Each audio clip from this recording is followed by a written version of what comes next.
Shalom Bapak Ibu Saudara-saudara sekalian, kita kembali akan merenungkan firman Tuhan melalui kitab Injil Markus, saudara-saudara.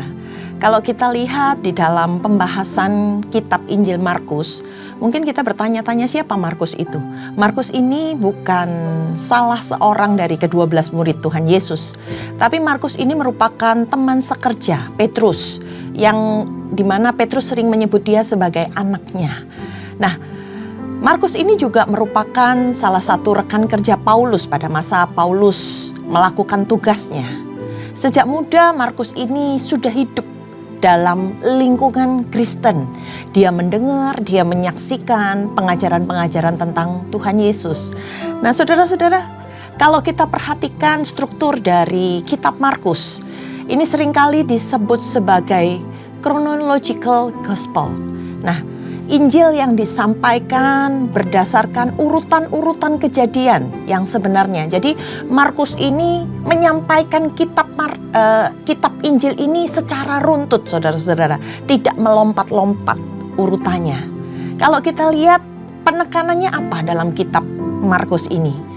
Dia menyampaikan bahwa Yesus ini adalah hamba Allah yang mau melayani, yang mau mendedikasikan hidupnya dan menekankan bagaimana pekerjaan dan perbuatan Yesus dalam kehidupannya sehari-hari. Sebelum kita masuk lebih dalam, saudara-saudara, mari saya ajak kita untuk masuk di dalam hadirat Tuhan.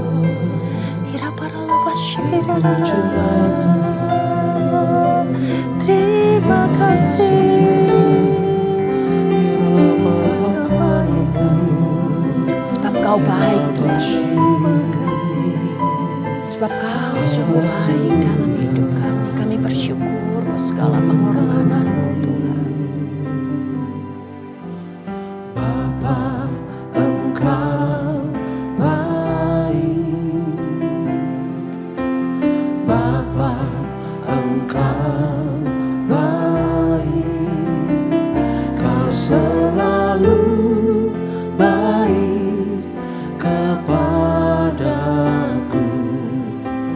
Bapa, ku cinta Kau.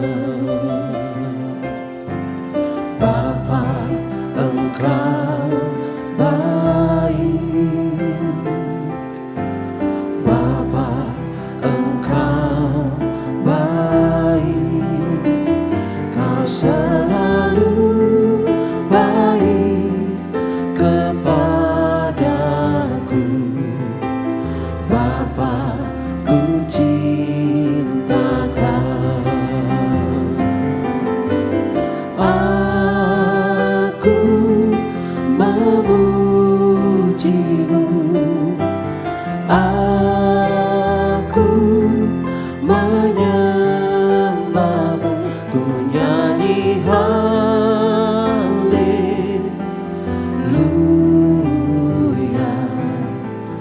Bapa, ku cinta Kau.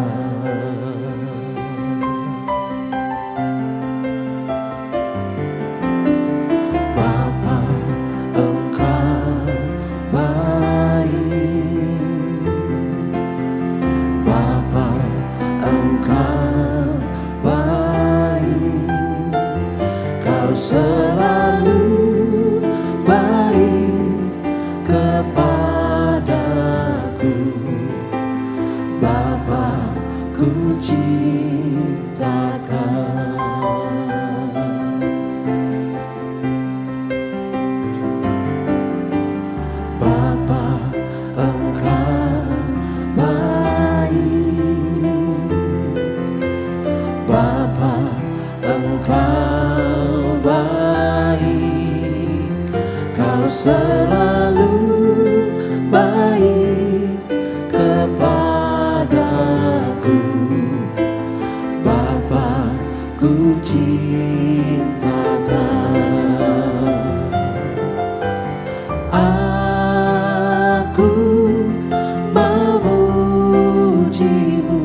memujimu, aku menyembahmu, ku nyanyi haleluya.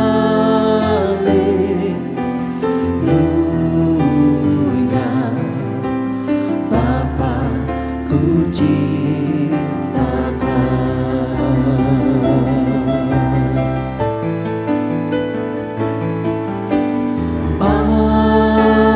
aku memujimu, aku menyembahmu, ku nyanyi haleluya.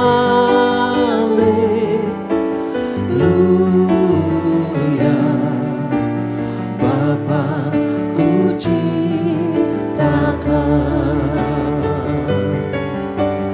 Bapa, ku ciptakan,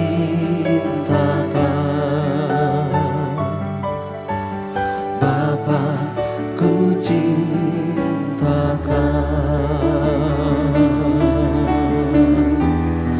Terima kasih Bapa untuk kebaikan-Mu. Terima kasih Tuhan, makasih yang sayang-Mu. Punya Bapa seperti-Mu. Terima kasih Yesus Tuhan. Ya Rabba Shalama Rama Ya Rabba Shalama Ya Rabba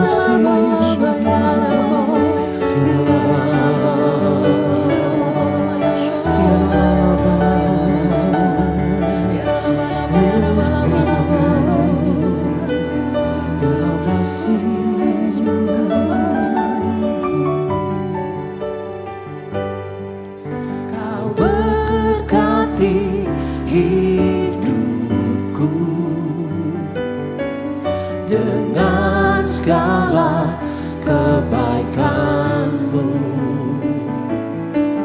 Kini ku naikkan syukur kepadamu, Yesus. Kau berkati hidupku dengan segala kebaikan-Mu. Kini ku naikkan syukur kepadamu, Yesus. Kau berkati hidupku dengan segala kebaikan-Mu. Kini ku naikkan syukur kepadamu, Yesus.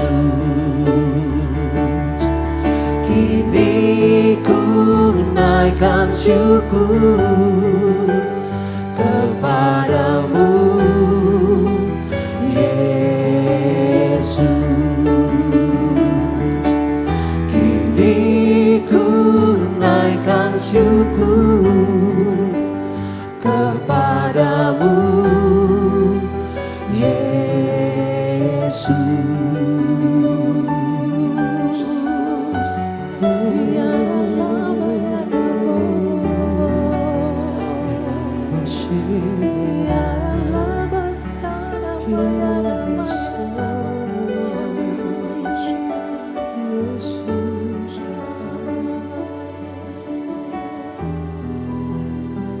Kami naikkan syukur kami di hadapan-Mu Tuhan. Kami berterima kasih buat segala sesuatu yang boleh kami lewati, buat segala sesuatu yang boleh kami alami. Dan kami melihat bagaimana penyertaan Tuhan itu begitu luar biasa di dalam hidup kami ya Bapa. Dalam kehidupan ini yang kami perlukan hanya penyertaan Tuhan, perlindungan Tuhan, dan biar kami boleh merasakan bahwa Tuhan itu hidup dan berdaulat di dalam hidup kami. Maka dari itu Tuhan, setiap saat kami rindu untuk bisa mendengarkan, untuk bisa merenungkan, untuk bisa mempelajari dan melakukan firman-Mu ya Bapa. Engkau pelita di dalam hidup kami ya Bapa. Berdaulatlah ya Tuhan dalam hidup kami pada saat ini ketika kami akan merenungkan firman-Mu, supaya kami boleh belajar lebih dan lebih lagi akan kebesaran nama-Mu. Hanya di dalam nama Tuhan Yesus. Haleluya. Amin. Baik saudara-saudara, di Markus 3 ini ada 5 judul perikop. Dan yang pertama kita akan melihat bagaimana Yesus menyembuhkan orang pada hari Sabat. Yesus masuk lagi ke rumah ibadat, di situ ada seorang yang tangannya mati sebelah. Mereka mengamati Yesus, mereka ini adalah para orang-orang Farisi. Kalau ia menyembuhkan orang itu pada hari Sabat, supaya mereka dapat menuntut dia. Nah saudara-saudara, Yesus ini memang sering datang ke rumah ibadat, terutama di hari Sabat. Dan orang-orang Farisi ini sudah tahu kebiasaan Yesus. Lalu mereka sengaja ada di sana, mereka memperhatikan apa yang Yesus perbuat. Bukan sesuatu yang baik, bukan untuk belajar, tetapi untuk mengkritik segala sesuatu yang Yesus lakukan, perbuatan-perbuatan Yesus. Mereka ingin menyalahkan Yesus atas apa yang diperbuatnya. Perhatikan saudara-saudara, mereka ini adalah orang-orang yang tahu isi kitab Taurat. Mereka mentaati hukum-hukum Taurat, tapi hati mereka penuh dengan iri dan dengki. Mereka ada di rumah Tuhan, tapi hati mereka, sikap mereka bukan sesuatu yang benar seperti yang Tuhan mau. Mereka hendak menyelidiki apa yang Yesus lakukan dan mereka hendak menghakimi apa yang Yesus perbuat. Karena apa? Mereka melihat perbuatan-perbuatan yang Yesus lakukan itu adalah sesuatu yang ajaib, sesuatu yang mereka pandang sebagai sesuatu yang gak semestinya terjadi dalam masa itu, saudara-saudara. Nah, kita baca di ayat selanjutnya. Kata Yesus kepada orang yang tangannya mati sebelah itu, "Mari, berdirilah di tengah." Tahu diperhatikan, Yesus sadar kalau dia diperhatikan oleh orang-orang Farisi tersebut. Yesus bukannya takut, saudara-saudara. Yesus bukannya menjaga sikapnya jaim, tapi malah dengan sengaja Yesus membuka pembicaraan kepada orang yang tangannya mati sebelah tersebut. Yesus menyuruh dia untuk berada di tengah-tengah, untuk dia boleh dijadikan pusat perhatian. Yesus gak takut terhadap pandangan, terhadap penghakiman orang-orang Farisi, orang-orang yang memperhatikan pekerjaannya waktu itu. Padahal Yesus tahu mereka ada di situ hendak mengadili Yesus, hendak menyalahkan Yesus. Tapi Yesus gak takut. Yesus tampil. Yesus melakukan apa yang menjadi bagiannya. Di ayat yang keempat, saudara-saudara. Kemudian katanya kepada mereka. Yesus tanya sama orang-orang yang ada di hadapannya. Manakah yang diperbolehkan pada hari Sabat? Berbuat baik atau berbuat jahat? Menyelamatkan nyawa orang atau membunuhnya? Namun mereka diam saja. Saudara-saudara, Yesus dengan sengaja menantang orang-orang yang ada di sekitarnya, yaitu orang-orang Farisi, untuk menjawab pertanyaannya. Mengapa kehidupannya dijadikan kontroversi oleh mereka? Yesus menanyakan apa yang boleh diperbuat, apa yang benar. Karena secara nalar mereka tahu bahwa apa yang mereka pikirkan waktu itu tidak pada tempatnya. Mereka berpikir bahwa gak boleh menyembuhkan orang di hari Sabat adalah benar menurut aturan mereka. Jika tidak urgent, keadaan itu boleh ditunda untuk menyembuhkan orang sakit. Karena sakitnya juga tidak parah. Tapi saudara-saudara, Yesus mengingatkan, bukankah everyday in life, setiap harinya manusia itu harus melakukan perbuatan-perbuatan baik untuk menyelamatkan jiwa, menyelamatkan nyawa orang. Nah, pertanyaan ini membuat mereka gak bisa berkata-kata, saudara-saudara. Karena mereka tahu apa yang dilakukan oleh Yesus itu benar. Tapi mereka sedang memaksakan sesuatu yang salah berdasarkan aturan-aturan yang mereka buat sendiri. Yang merumitkan keadaan mereka, saudara-saudara. Nah, Yesus ingin menerobos hal-hal ini. Yesus ingin mengatakan, yang Tuhan lihat adalah perbuatanmu. Dan perbuatan baik itu harus dilakukan setiap hari. Mau dipandang tidak dipandang oleh orang, kau harus melakukan perbuatan-perbuatan yang baik. Bukan hanya ketika engkau dipandang orang, engkau seolah-olah ingin menunjukkan sesuatu yang baik. Tapi Tuhan ingin mengajarkan keseharian kita. Kita harus melakukan sesuatu yang benar untuk menyelamatkan orang-orang atau jiwa-jiwa di luar sana. Di ayat yang kelima, dengan marah ia memandang orang-orang di sekelilingnya karena sangat berduka atas kekerasan hati mereka. Lalu ia berkata kepada orang itu, orang yang sakit ini, ulurkanlah tanganmu. Orang itu mengulurkannya dan pulihlah tangannya itu. Hal ini membuat Yesus marah, saudara-saudara. Mengapa Yesus dilarang untuk melakukan sesuatu yang benar hanya karena harus mengikuti aturan-aturan yang dibuat untuk mempersulit hidup oleh orang-orang Farisi? Yesus marah. Marah karena berduka, karena kedegilan hati mereka.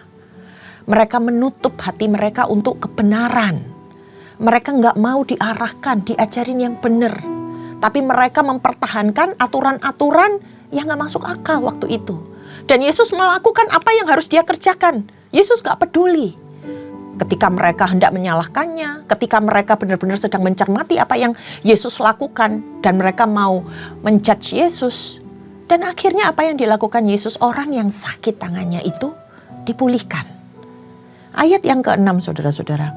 Lalu keluarlah orang-orang Farisi dan segera membuat rencana bersama para pendukung Herodes untuk membunuh dia. Perhatikan saudara-saudara, Yesus melakukan sesuatu yang benar di rumah Tuhan, tapi justru mereka karena iri dengki mereka, karena kedegilan hati mereka, mereka justru ingin menghancurkan Yesus. Setelah mendapat bahan untuk menjerumuskan Yesus, maka orang-orang Farisi ini cari sekutu untuk bisa bagaimana caranya menyingkirkan dan membunuh Yesus. Dikatakan ada orang-orang Herodian atau pendukung Herodes. Ini adalah orang-orang yang berasal dari satu golongan politik dalam masyarakat Yahudi pada masa itu yang memihak kepada Raja Herodes. Mereka, orang-orang ini percaya bahwa suatu saat nanti Herodes itu akan memerdekakan bangsa Yahudi dari pemerintahan Romawi. Dan mereka bersekutu dengan orang-orang Herodian ini supaya mereka bisa menghancurkan Yesus. Nah, ini yang kita dapat lihat dari perikop Yesus menyembuhkan orang pada hari Sabat. Apa yang Yesus tampilkan itu adalah sesuatu yang murni, yang tulus dari hatinya, yang harus dikerjakan. Sementara orang-orang Farisi yang sepertinya beribadah, sepertinya ada di rumah Tuhan, tapi hatinya busuk, saudara-saudara. Hatinya sedang merancangkan sesuatu yang buruk untuk menghancurkan orang lain. Perikop selanjutnya adalah Yesus menyembuhkan banyak orang. Dikatakan di ayat yang ke-7, kemudian Yesus dengan murid-muridnya menyingkir ke danau. Dan banyak sekali orang Galilea mengikutinya. Juga dari Yudea, dari Yerusalem, dari Idumea, dari seberang Yordan, dan dari daerah Tirus serta Sidon. Mereka semua datang kepadanya karena mendengar segala hal yang dilakukan oleh Yesus. Setelah kejadian itu, Yesus nggak cari panggung, saudara-saudara. Yesus pergi meninggalkan mereka. Lalu Yesus kembali ke Danau Galilea. Yesus tahu mereka, orang-orang Farisi ini merancangkan sesuatu yang jahat, ingin membunuh Yesus. Tapi justru melalui itu, nama Yesus itu semakin dikenal oleh orang banyak. Sehingga banyak di antara mereka yang mengikuti Yesus. Dan yang menarik perhatian orang banyak ini adalah bagaimana perbuatan Yesus dalam melakukan mujizat-mujizatnya. Dan bagaimana Yesus berani tampil beda di tengah kehidupan para ahli Taurat dan orang-orang Farisi. Orang-orang yang mengikut Yesus ini, saudara-saudara, terdiri dari beberapa golongan.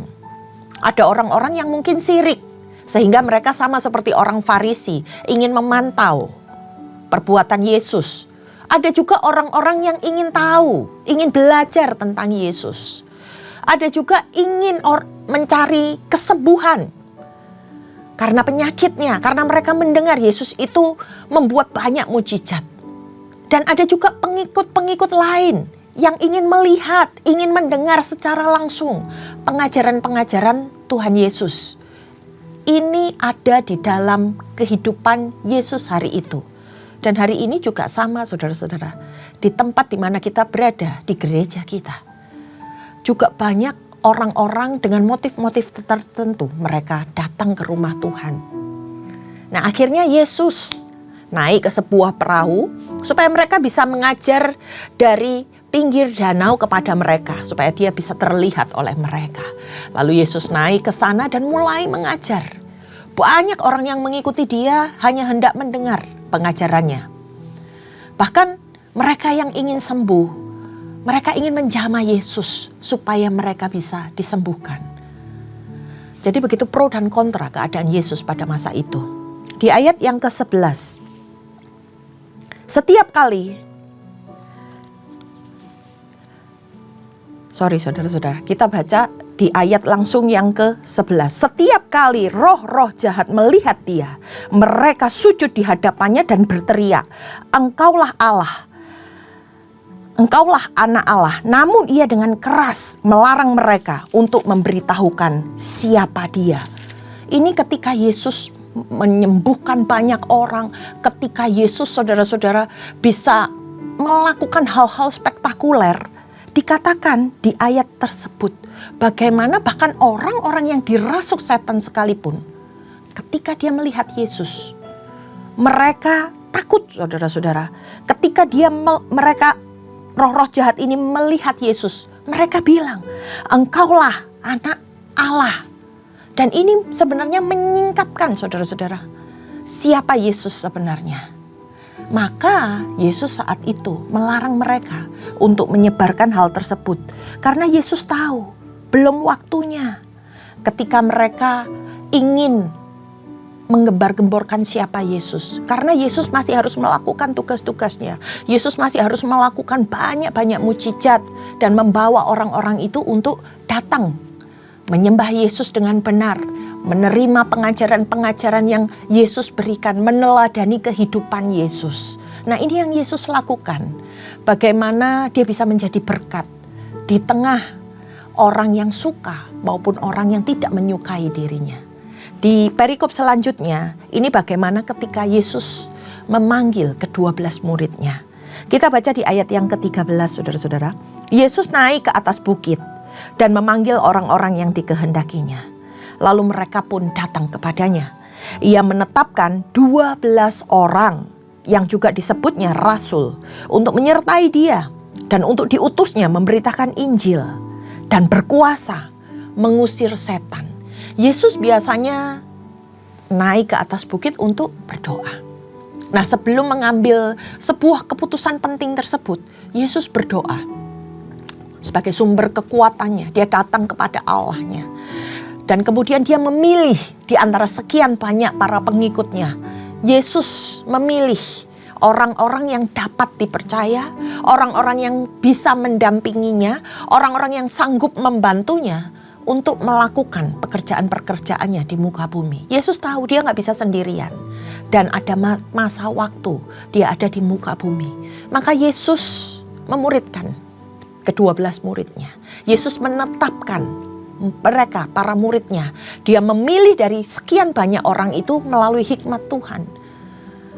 Di mana mereka menyertai Yesus. Ketika mereka menyertai Yesus, murid-murid ini ngelihat saudara-saudara, cara hidup Yesus itu seperti apa. Mereka belajar tentang apa yang dilakukan Yesus. Dan kemanapun Yesus pergi, para murid ini menyertai dan mengiring dia. Untuk diutus. Murid-murid setelah belajar, setelah melihat, setelah mengalami bagaimana keajaiban-keajaiban yang dilakukan oleh Yesus, mereka pun dilepas, mereka diutus. Dan maka dikatakan mereka diberikan kuasa untuk mengusir setan. Ini sebagai bukti bahwa kuasa yang dimiliki Tuhan Yesus juga diturunkan kepada mereka, diimpartasikan kepada para murid. Sehingga mereka bisa melakukan tugasnya juga sama seperti Yesus. Nah kemudian Yesus kembali difitnah di perikop berikutnya, yaitu tentang Yesus dan Beelzebul. Kita baca di ayat yang ke-20. Lalu Yesus pulang ke rumah. Orang banyak datang lagi berkerumun, sehingga makan pun mereka tidak dapat. Yesus ini sangat sibuk, saudara-saudara. Sibuk dalam pekerjaannya melayani. Sehingga Yesus sendiri nggak punya waktu untuk meluangkan waktunya buat dirinya sendiri. Di ayat 21, waktu keluarganya mendengar hal itu, mereka datang, hendak mengambil dia sebab kata mereka, ia tidak waras lagi. Nampaknya saudara-saudara, bahkan keluarganya Yesus pun gak memahami apa yang Yesus kerjakan. Untuk apa Yesus itu disibukkan dengan melayani orang banyak dan mengajarkan mereka. Bahkan dengan kasar keluarganya itu bilang, menganggap bahwa Yesus ini sudah tidak waras lagi. Istilah kasarnya mereka bilang Yesus itu sudah gila dengan segala pengajarannya, dengan segala apa yang Yesus lakukan. Maka keluarganya ingin menjemput dia. Di ayat yang ke-22, ahli-ahli Taurat yang datang dari Yerusalem berkata, ia kerasukan Beelzebul dan dengan kuasa pemimpin setan ia mengusir setan. Lalu ditambahi pula saudara-saudara dengan fitnahan dari asumsi orang-orang Farisi. Mereka menuduh Yesus ini kerasukan Beelzebul. Beelzebul ini adalah raja iblis. Dan mereka menuduh dengan roh jahat ini Yesus melakukan mujizat-mujizatnya. Bayangkan saudara-saudara. Yesus bahkan dikatakan tidak waras dengan keluarganya sendiri. Yesus difitnah banyak hal. Tapi apa yang Yesus katakan? Yesus memanggil mereka lalu berkata kepada mereka dalam perumpamaan.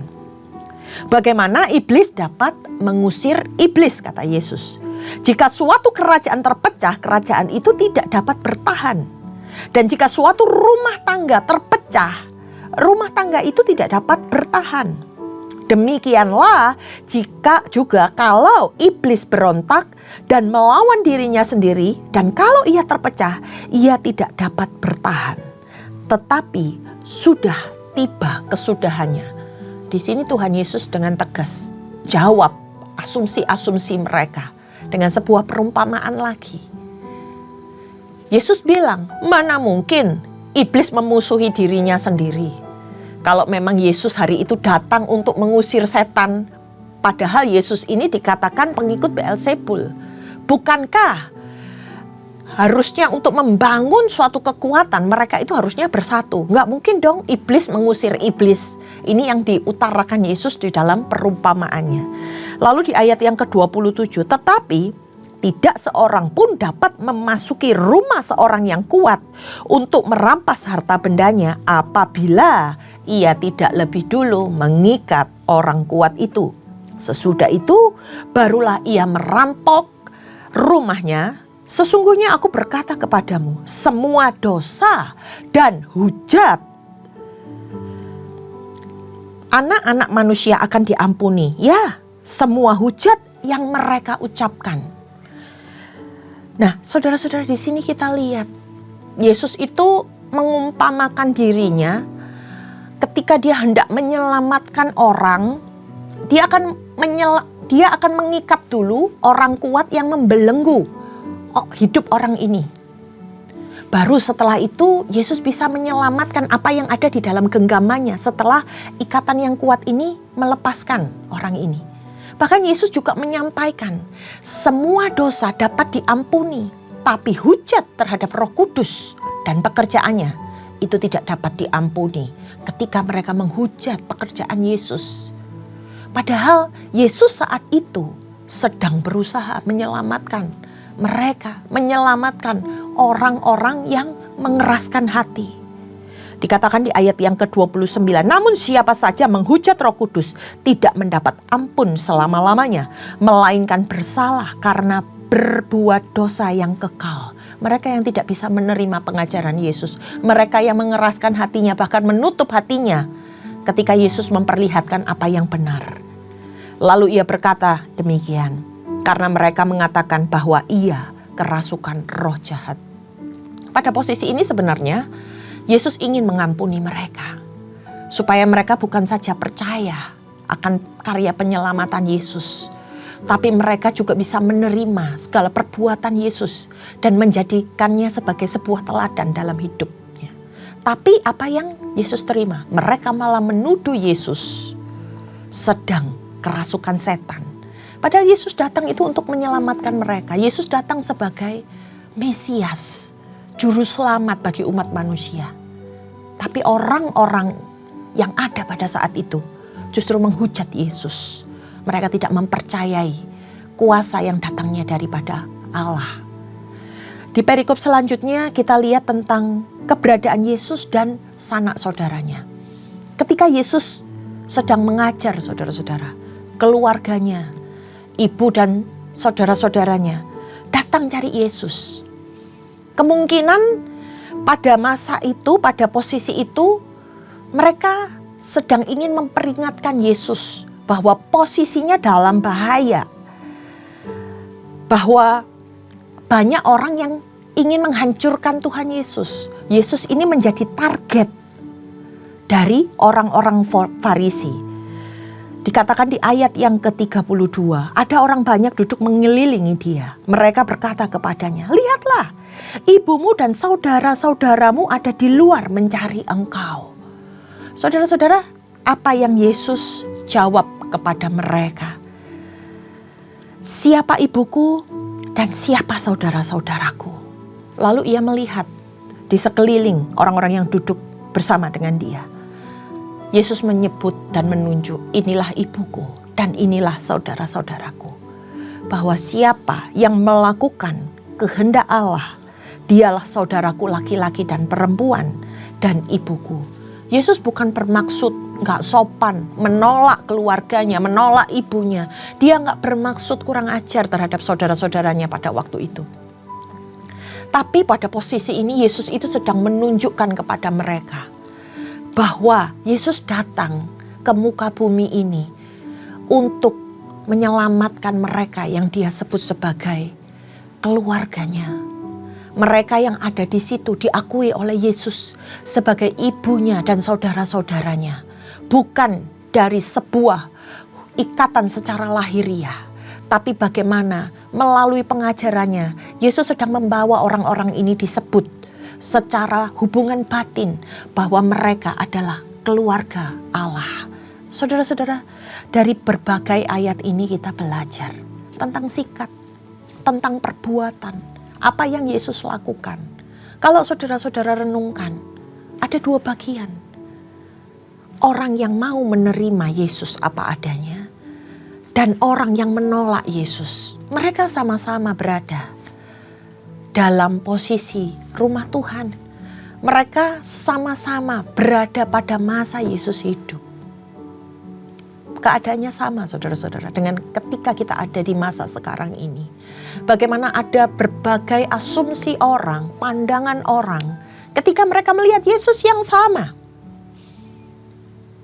Mari saudara-saudara, setelah kita mendengar ini, kita semakin dimurnikan hati kita.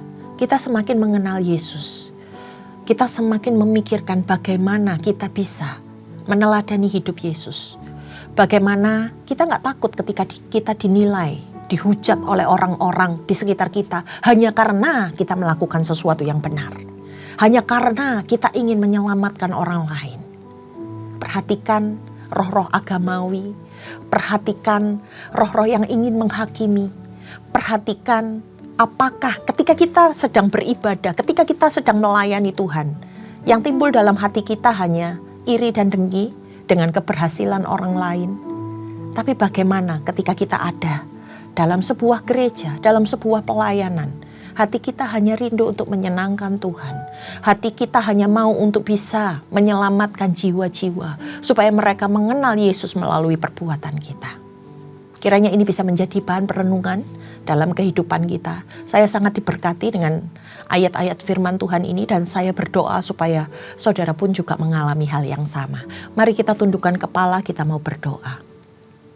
Kami tahu Tuhan, firman-Mu ini adalah bagian dalam hidup kami. Dan kerajaan-Mu Tuhan adalah bagian bagi hidup kami masa kini dan masa mendatang.